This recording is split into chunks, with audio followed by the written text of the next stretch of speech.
We used to drive by all the time and just kind of peer through the gates and wonder, who lives there? It was just that iconic estate in Encino. And the fact that it was, built in the late 1800s and moved to Encino in, I think, 1912 in three pieces is just such a great history and such a great story. Yeah, I think we did a great job in bringing a lot of attention to it the first time around. Obviously, the narrative here has got to really depict the fact that it's the same essence of that other era, but it's really now infused with all of those modern conveniences. I think it's got a much more modernist approach to it. It feels like a new house. You guys restored all these windows, right? Still, because they're original to the house, so these are 100-year-old window frames, but they're all newly painted. The hardware is the original hardware, but we replated it to the new finish, where it was originally an old brass finish. Now it's a polished nickel. We're at one of our great parties that the agency always gives. We're here with our Chinois in Maine doing the food. We've got Comparte Chocolates doing a chocolate bar.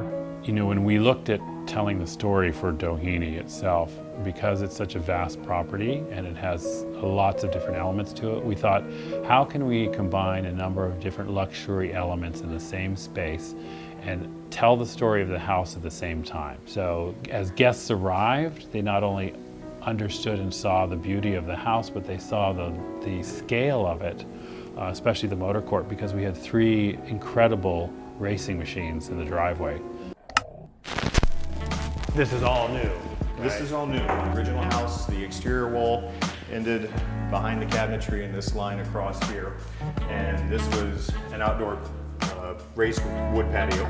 Having seen it, I know what has been done, but how are we going to communicate that so that people know they need to see it, because it is so very different, yet with all of the charm and history saved. We can have an event at the house, and obviously that's something we've talked a lot about. And having an event, I find, kind of gives me like that impetus to reach out to the different agents, particularly the West Side agents, who I think are representing some people that we want them to make sure you come on over the hill to see it. Have you been to Scratch Bar? Or yeah, that's Woodley such a great idea, because that's like the new Encino. Like Encino's cool again. Yeah.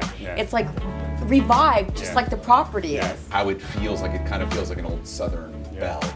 Maybe we can kind of tie that in or bring that out of the food. I mean, you said Smokey Robinson, it was his house? His old house. We're presenting a house that's one of the most expensive in the valley.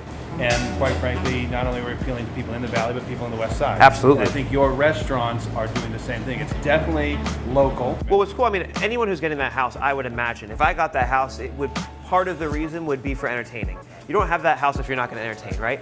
And we're going to show the house in a different way. We're going to completely turn it into 3 restaurants. We get 2 customers here. One customer is someone who already lived in Encino. They come in, they put their hand out and say, "Thank you." I say, "For what?" And they go, "Not only is this the best restaurant in the valley, my real estate just went up." Right. And then we get a second person that says, "Thank you, because I just moved to the valley and I was scared I'd have to go over the hill every night to eat." Right. When you walked through the drive court, you saw the cars. You walk into the house, you had classical music playing that opened into the living room by the harpist. You walked out to the terrace and you saw the dancers performing. We had the dancers start from various places in the home and actually wander through the crowd as a cocktail party was going on. You came back in and enjoyed a beautiful glass of champagne and great food, and left with a box of chocolates that had the Doheny logo on it.